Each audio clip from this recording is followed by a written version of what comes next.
Joris Karl Huysmans, À rebours. Préface écrite 20 ans après le roman. Je pense que tous les gens de lettres sont comme moi, que jamais ils ne relisent leurs œuvres lorsqu'elles ont paru. Rien n'est, en effet, plus désenchantant, plus pénible que de regarder, après des années, ces phrases. Elles se sont en quelque sorte décantées et déposent au fond du livre. Et, la plupart du temps, les volumes ne sont pas ainsi que les vins qui s'améliorent en vieillissant. Une fois dépouillés par l'âge, les chapitres s'éventent et leurs bouquets s'étiolent. J'ai eu cette impression pour certains flacons rangés dans le casier d'À rebours, alors que j'ai dû les déboucher. Et, assez mélancoliquement, je tâche de me rappeler, en feuilletant ces pages, la condition d'âme que je pouvais bien avoir au moment où je les écrivis. On était alors en plein naturalisme, mais cette école, qui devait rendre l'inoubliable service de situer des personnages réels dans des milieux exacts, était condamnée à se rabâcher, en piétinant sur place. Elle n'admettait guère, en théorie du moins, l'exception. Elle se confinait donc dans la peinture de l'existence commune, s'efforçait, sous prétexte de faire vivant, de créer des êtres qui fussent aussi semblables que possible à la bonne moyenne des gens. Cet idéal s'était, en son genre, réalisé dans un chef-d'œuvre qui a été beaucoup plus que l'Assommoir le parangon du naturalisme, l'Éducation sentimentale de Gustave Flaubert.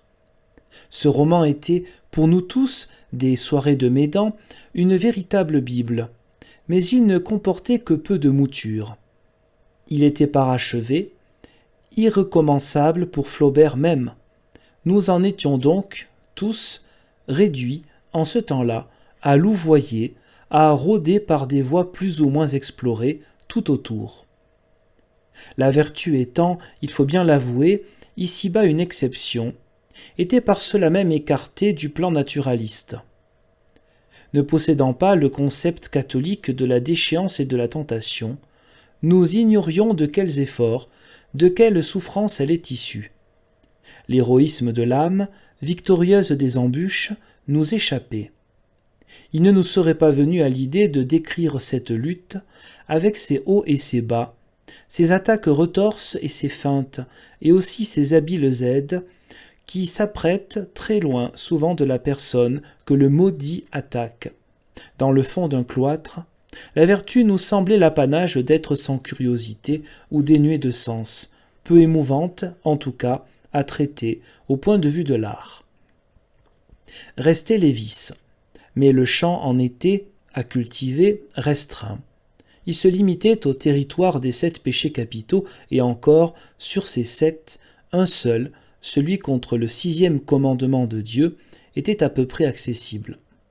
Les autres avaient été terriblement vendangés, et il n'y demeurait guère de grappes à égrener. L'avarice, par exemple, avait été pressurée jusqu'à sa dernière goutte par Balzac et par Hello. L'orgueil, la colère, l'envie avaient traîné dans toutes les publications romantiques, et ces sujets de drame avaient été si violemment gauchis par l'abus des scènes qu'il eût vraiment fallu du génie pour les rajeunir dans un livre. Quant à la gourmandise et à la paresse, elle semblait pouvoir s'incarner plutôt en des personnages épisodiques et convenir mieux à des comparses qu'à des chefs d'emploi ou à des premières chanteuses de romans de mœurs.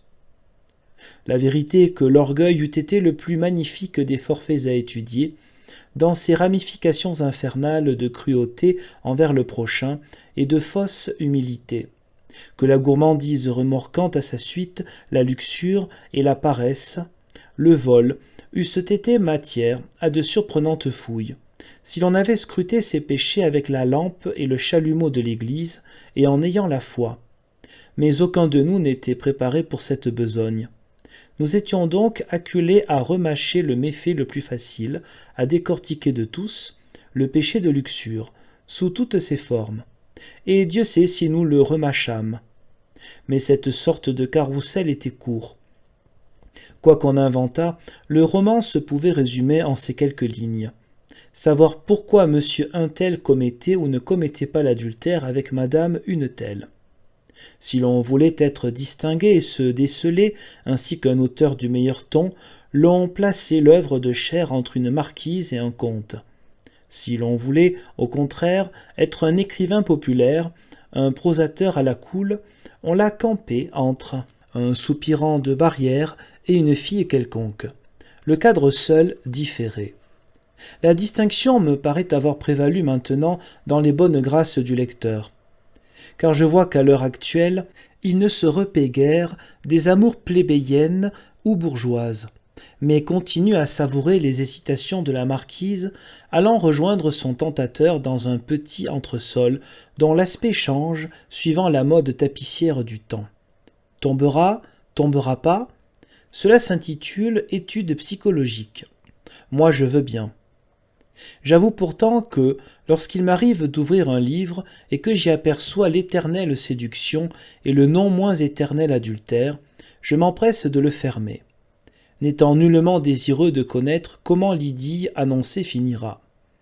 Le volume où il n'y a pas de documents avérés, le livre qui ne m'apprend rien, ne m'intéresse plus. Au moment où parut À rebours, c'est-à-dire en 1884, la situation était donc celle-ci. Le naturalisme s'essoufflait à tourner la meule dans le même cercle. La somme d'observations que chacun avait emmagasinées, en les prenant sur soi-même et sur les autres, commençait à s'épuiser. Zola, qui était un beau décorateur de théâtre, s'en tirait en brossant des toiles plus ou moins précises. Il suggérait très bien l'illusion du mouvement et de la vie. Ses héros étaient dénués d'âme, régis tout bonnement par des impulsions et des instincts, ce qui simplifiait le travail de l'analyse. Il remuait, accomplissait quelques actes sommaires, peuplés d'assez franches silhouettes des décors qui devenaient les personnages principaux de ses drames.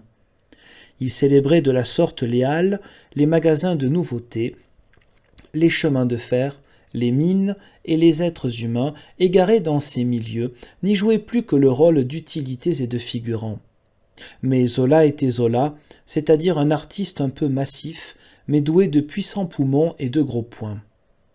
Nous autres, moins Rabelais et préoccupés d'un art plus subtil et plus vrai, nous devions nous demander si le naturalisme n'aboutissait pas à une impasse, et si nous n'allions pas bientôt nous heurter contre le mur du fond. À vrai dire, ces réflexions ne surgirent en moi que bien plus tard. Je cherchais vaguement à m'évader d'un cul-de-sac où je suffoquais, mais je n'avais aucun plan déterminé, et À rebours, qui me libéra d'une littérature sans issue, en m'aérant, est un ouvrage parfaitement inconscient, imaginé sans idée préconçue, sans intention réservée d'avenir, sans rien du tout. Il m'était d'abord apparu, tel qu'une fantaisie brève, sous la forme d'une nouvelle bizarre. J'y voyais un peu un pendant d'Avolo, transféré dans un autre monde. Je me figurais un monsieur Follentin, plus lettré, plus raffiné, plus riche et qui a découvert, dans l'artifice, un dérivatif au dégoût que lui inspirent les tracas de la vie et les mœurs américaines de son temps.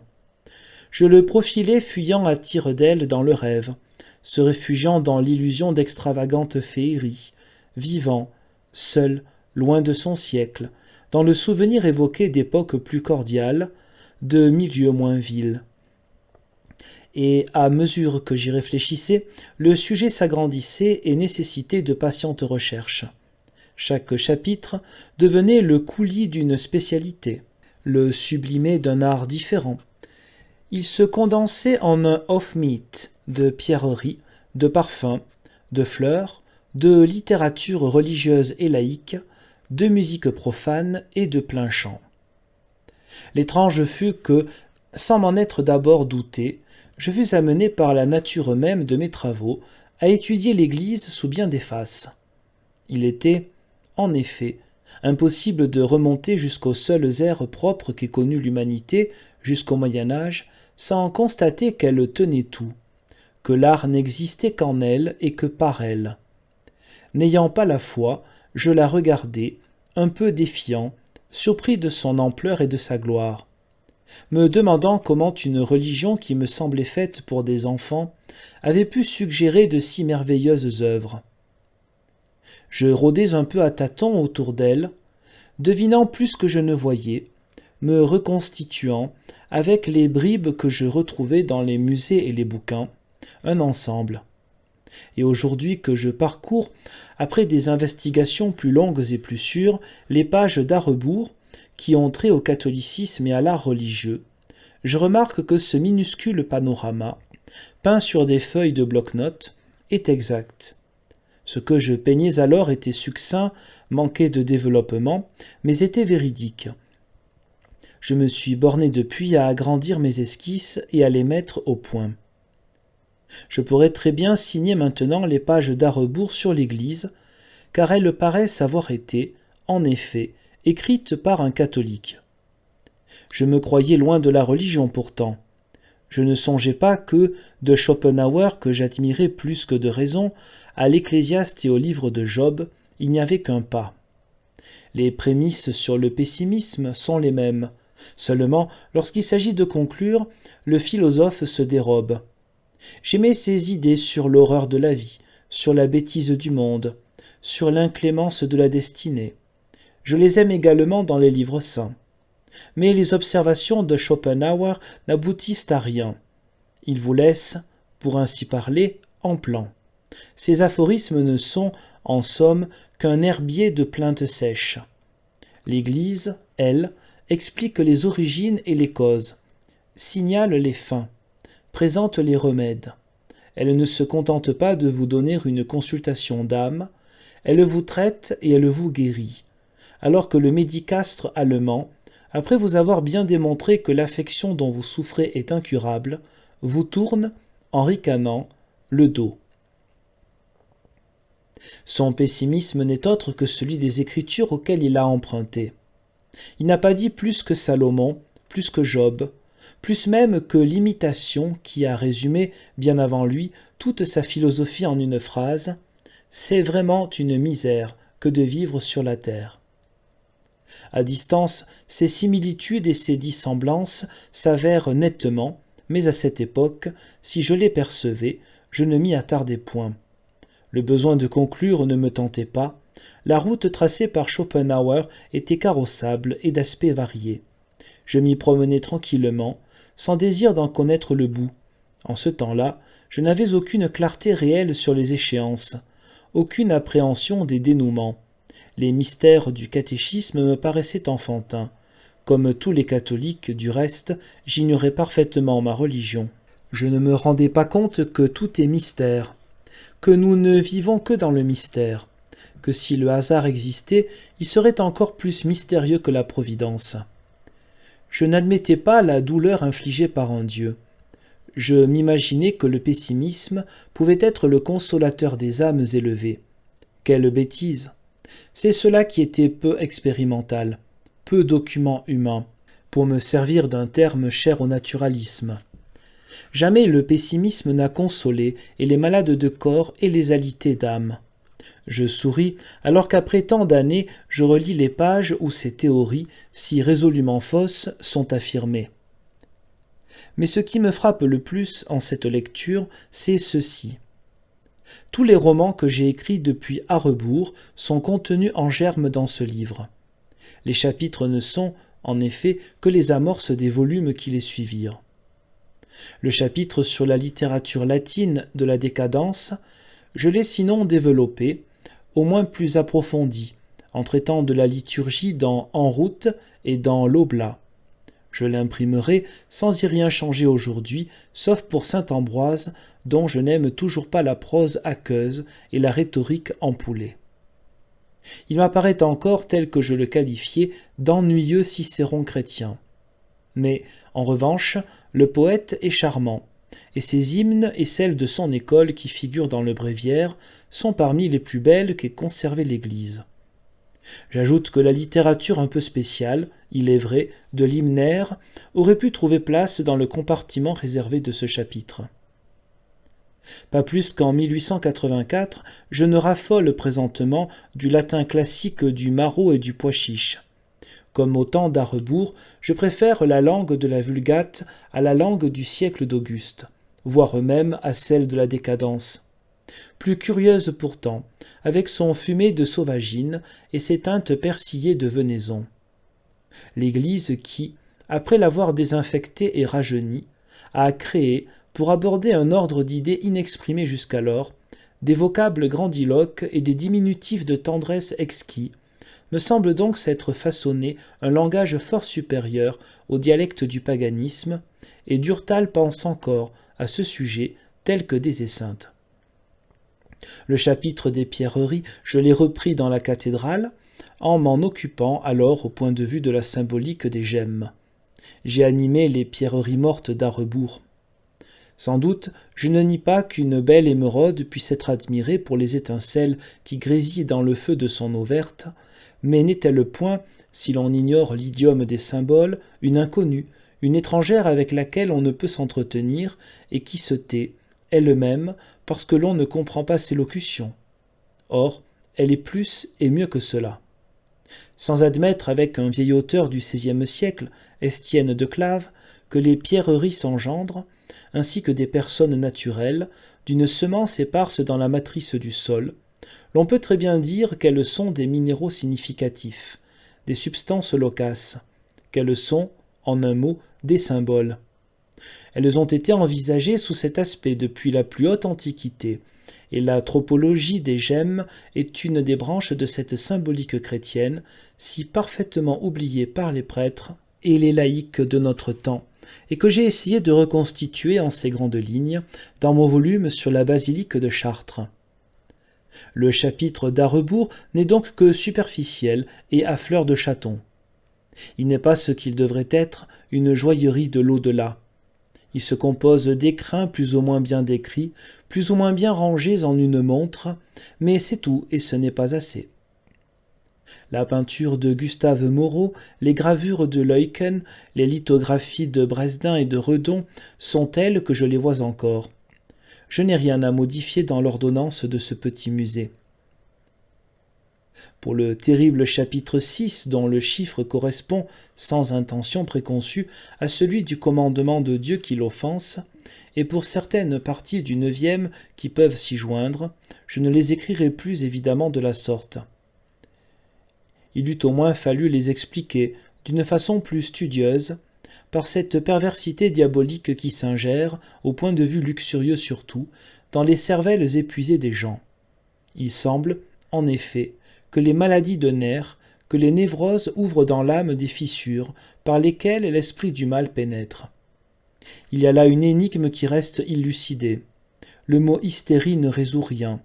Il peut suffire à préciser un état matériel, à noter des rumeurs irrésistibles des sens. Il ne déduit pas les conséquences spirituelles qui s'y rattachent, et plus particulièrement les péchés de dissimulation et de mensonge, qui presque toujours s'y greffent. Quels sont les tenants et les aboutissants de cette maladie pécamineuse? Dans quelle proportion s'atténue la responsabilité de l'être, atteint dans son âme d'une sorte de possession qui vient santer sur le désordre de son malheureux corps? Nul ne le sait. En cette matière, la médecine déraisonne et la théologie se tait. À défaut d'une solution qu'il ne pouvait évidemment apporter, des Esseintes eût dû envisager la question au point de vue de la faute et en exprimer au moins quelques regrets. Il s'abstint de se vitupérer et il eut tort, mais bien qu'élevé par les jésuites dont il fait, plus que Durtal, l'éloge, il était devenu, par la suite, si rebelle aux contraintes divines, si entêté à patauger dans son limon charnel. En tout cas, ces chapitres paraissent déjà longs, inconsciemment plantés, pour indiquer la route de là-bas. Il est à observer d'ailleurs que la bibliothèque de Des Esseintes renfermait un certain nombre de bouquins de magie, et que les idées énoncées dans le chapitre 7 d'Arrebourg, sur le sacrilège, sont l'hameçon d'un futur volume traitant le sujet plus à fond. Ce livre de là-bas, qui effara tant de gens, je ne l'écrirai plus, lui aussi, maintenant que je suis redevenu catholique, de la même manière. Il est, en effet, certain que le côté scélérat et sensuel qui s'y développe est réprouvable. Et cependant, je l'affirme, j'ai gazé, je n'ai rien dit. Les documents qu'il recèle sont, en comparaison de ceux que j'ai omis et que je possède dans mes archives, de bien fades dragées, de bien plates béatilles. Je crois cependant qu'en dépit de ses démences cérébrales et de ses folies alvines, cet ouvrage a, par le sujet même qu'il exposait, rendu service. Il a rappelé l'attention sur les manigances du malin, qui était parvenu à se faire nier. Il a été le point de départ de toutes les études qui se sont renouvelées sur l'éternel procès du satanisme. Il a aidé, en les dévoilant, à annihiler les odieuses pratiques des Goéties. Il a pris parti et combattu très résolument, en somme, pour l'Église contre le démon. Pour en revenir à rebours, dont il n'est qu'un succédané, je peux répéter à propos des fleurs ce que j'ai déjà raconté sur le conte des pierres. À rebours ne les considère qu'au point de vue des contours et des teintes, nullement au point de vue des significations qu'elles décèlent. Des Esseintes n'a choisi que des orchidées bizarres, mais taciturnes. Il sied d'ajouter qu'il eût été difficile de faire parler en ce livre une flore atteinte d'alabie, une flore muette, car l'idiome symbolique des plantes est mort avec le Moyen-Âge, et les créoles végétales, choyées par des Esseintes, étaient inconnues des allégoristes de ce temps. La contrepartie de cette botanique, je l'ai écrite depuis dans La cathédrale, à propos de cette horticulture liturgique qui a suscité de si curieuses pages de sainte Hildegarde, de saint Méliton, de saint Eucher. Autre est la question des odeurs dont j'ai dévoilé dans le même livre les emblèmes mystiques. Des Esseintes ne s'est préoccupé que des parfums laïques, simples ou extraits, et des parfums profanes, composés ou bouquets. Il eût pu expérimenter aussi les arômes de l'Église, l'encens, la myrrhe, et cet étrange thymiama que cite la Bible et qui est encore marqué dans le rituel comme devant être brûlé, avec l'encens, sous le vase des cloches, lors de leur baptême, après que l'évêque les a lavés avec de l'eau bénite et signés avec le Saint-Crème et l'huile des infirmes. Mais cette fragrance semble oubliée par l'Église même, et je crois que l'on étonnerait beaucoup un curé en lui demandant du thymiama. La recette est pourtant consignée dans l'Exode. Le thymiama se composait de styrax, de galbanum, d'encens et d'onycha. Et cette dernière substance ne serait autre que l'opercule d'un certain coquillage du genre des pourpres qui se drague dans les marais des Indes. Or, il est difficile, pour ne pas dire impossible, étant donné le signalement incomplet de ce coquillage et de son lieu de provenance, de préparer un authentique thymiama, et c'est dommage, car s'il en eût été autrement, ce parfum perdu eût certainement excité chez des Esseintes les fastueuses évocations des galas cérémoniels, des rites liturgiques de l'Orient. Quant au chapitre sur la littérature laïque et religieuse contemporaine, ils sont, à mon avis, de même que celui de la littérature latine, demeurés justes. Celui consacré à l'art profane a aidé à mettre en relief des poètes bien inconnus du public alors, Corbière, Mallarmé, Verlaine. Je n'ai rien à retrancher à ce que j'écrivais il y a 19 ans. J'ai gardé mon admiration pour ces écrivains. Celle que je professais pour Verlaine s'est même accrue. Arthur Rimbaud et Jules Laforgue eussent mérité de figurer dans le florilège de Des Esseintes. Mais ils n'avaient encore rien imprimé à cette époque-là. Et ce n'est que beaucoup plus tard que leurs œuvres ont paru. Je ne m'imagine pas, d'autre part, que j'arriverai jamais à savourer les auteurs religieux modernes que saccagent à rebours. L'on ne m'ôtera pas de l'idée que la critique de feu nettement est imbécile, et que madame Augustus Craven et que mademoiselle Eugénie de Guérin sont de bien lymphatiques bas bleus et de bien dévotieuses bréègues. Leur juleps me semble fade. Des Esseintes a repassé à Durtal son goût pour les épices, et je crois qu'ils s'entendraient encore assez bien, tous les deux, pour préparer, à la place de ces loques, une essence gingembrée d'art. Je n'ai pas changé d'avis non plus sur la littérature de confrérie des Poujoulas et des Genoudes. Mais je serai moins dur maintenant pour le père Chocarne, cité dans un lot de pieux cacographes, car il a au moins rédigé quelques pages médulaires sur la mystique, dans son introduction aux œuvres de saint Jean de la Croix. Et je serai également plus doux pour de Montalembert qui, à défaut de talent, nous a nanti d'un ouvrage incohérent et dépareillé, mais enfin émouvant, sur les moines. Je n'écrirai plus surtout que les visions d'Adèle de Foligno sont sottes et fluides. C'est le contraire qui est vrai.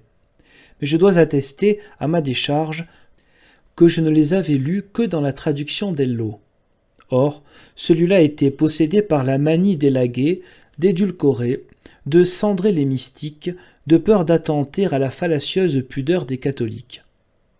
Il a mis sous pressoir une œuvre ardente, pleine de sève, et il n'en a extrait qu'un suc incolore et froid, mal réchauffé, au bain-marie, sur la pauvre veilleuse de son style. Cela dit, si en tant que traducteur, elle ose se révéler tel qu'un tâte-poule et qu'un pieusard, il est juste d'affirmer qu'il était, alors qu'il opérait pour son propre compte, un manieur d'idées originales, un exégète perspicace, un analyste vraiment fort. Il était même, parmi les écrivains de son bord, le seul qui pensât. Je suis venu à la rescousse de d'Orvilly pour prôner l'œuvre de cet homme si incomplet, mais si intéressant, et à rebours a, je pense, aidé au petit succès que son meilleur livre, L'Homme, a obtenu depuis sa mort. La conclusion de ce chapitre sur la littérature ecclésiale moderne était que parmi les hongres de l'art religieux, il n'y avait qu'un étalon, Barbé d'Orvilly, et cette opinion demeure résolument exacte.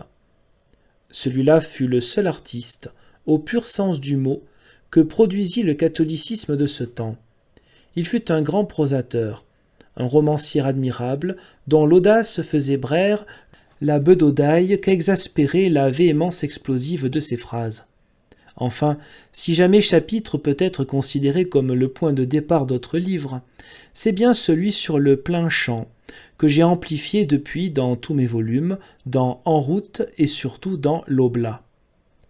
Après ce bref examen de chacune des spécialités rangées dans les vitrines d'à rebours, la conclusion qui s'impose est celle-ci.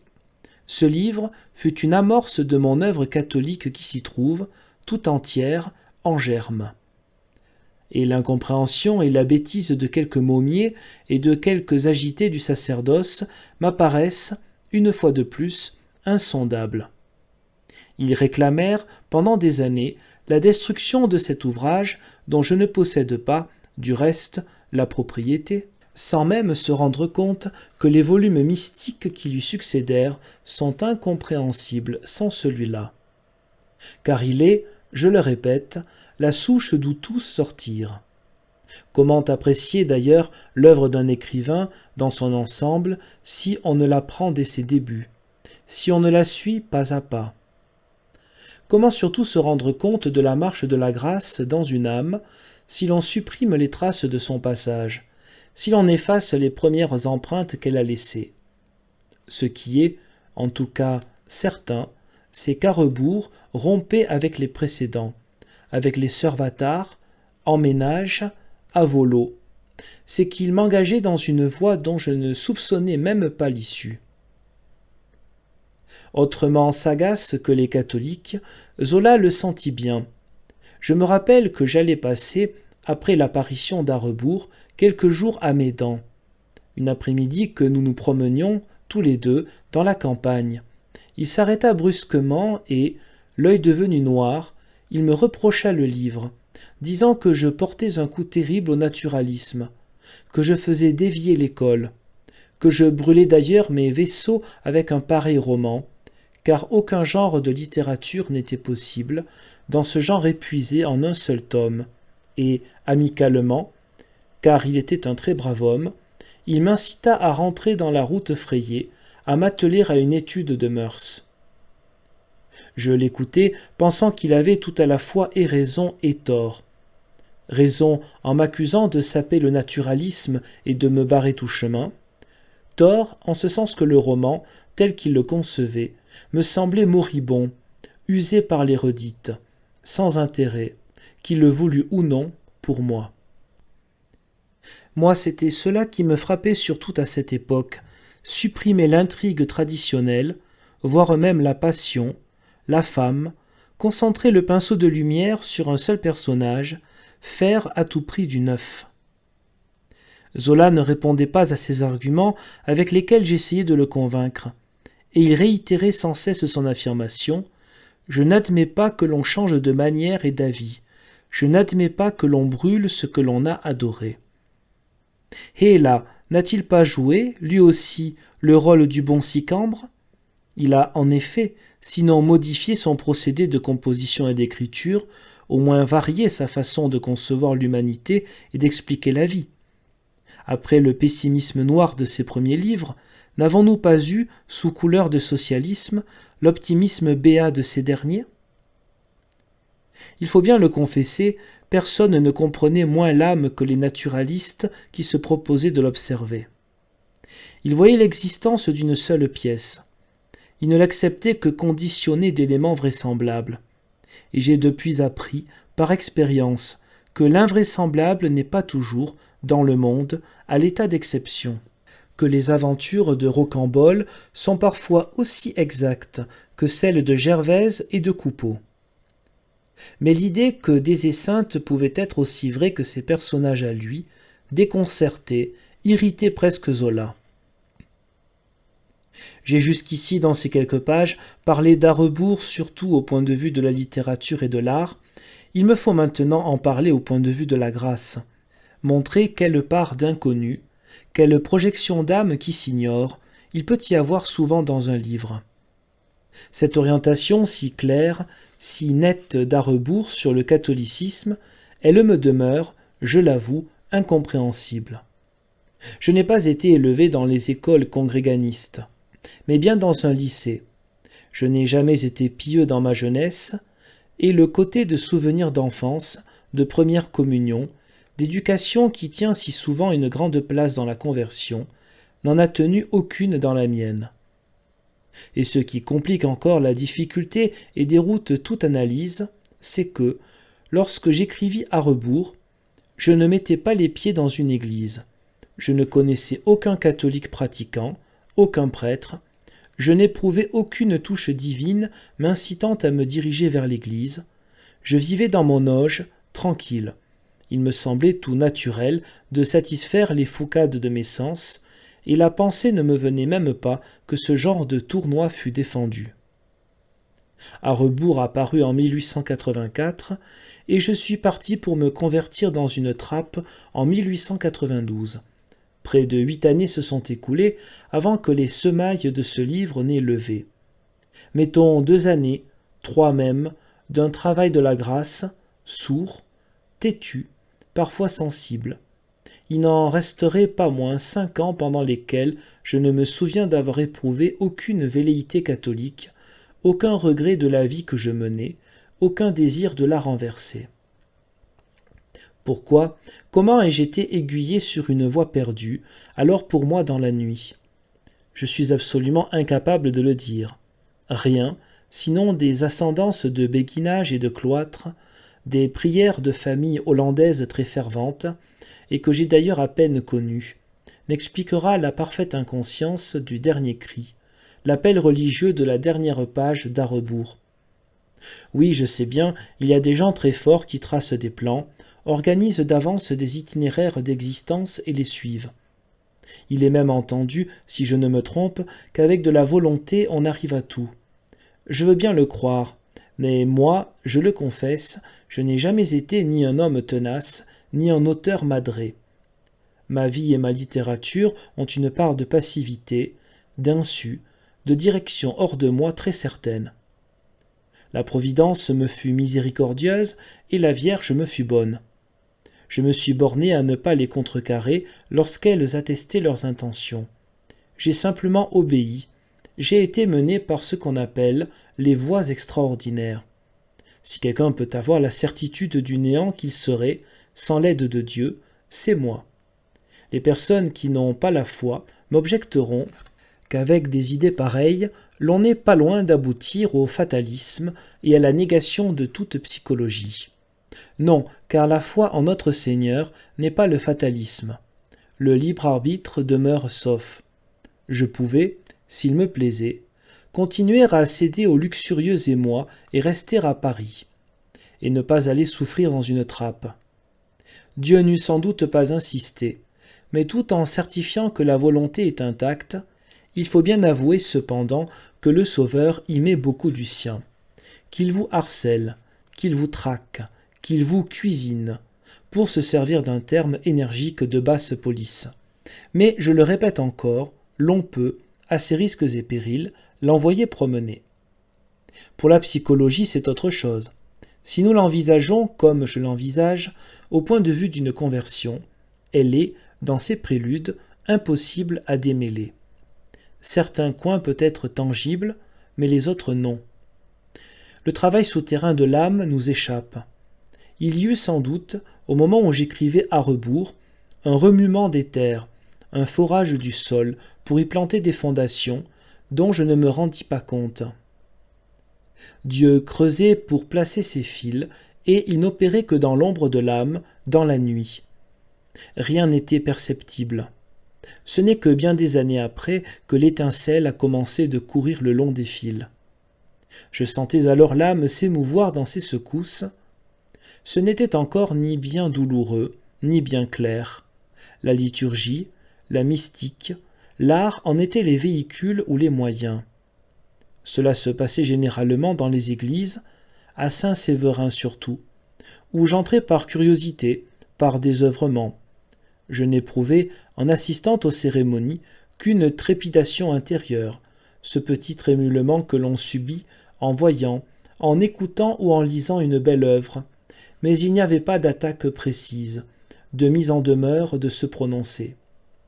Je me détachais seulement, peu à peu, de ma coque d'impureté. Je commençais à me dégoûter de moi-même, mais je rebiffais quand même sur les articles de foi. Les objections que je me posais me semblaient être irrésistibles. Et un beau matin, en me réveillant, elles furent, sans que j'aie jamais su comment, résolues. Je priai pour la première fois, et l'explosion se fit. Tout cela paraît, pour les gens qui ne croient pas à la grâce, fou. Pour ceux qui ont ressenti ces effets, aucun étonnement n'est possible. Et, si surprise il y avait, elle ne pourrait exister que pour la période d'incubation, celle où l'on ne voit et où l'on ne perçoit rien, la période du déblaiement et de la fondation dont on ne sait même pas douter. Je comprends, en somme, jusqu'à certains points, ce qui s'est passé dans l'année 1891 et l'année 1895, entre là-bas et en route. Rien du tout entre l'année 1884 et l'année 1891, entre à rebours et là-bas. Si je n'ai pas compris moi-même, à plus forte raison, les autres ne comprirent-ils point les impulsions de Désé Sainte. À rebours tombait ainsi qu'un aérolithe dans le champ de foire littéraire, et ce fut et une stupeur et une colère.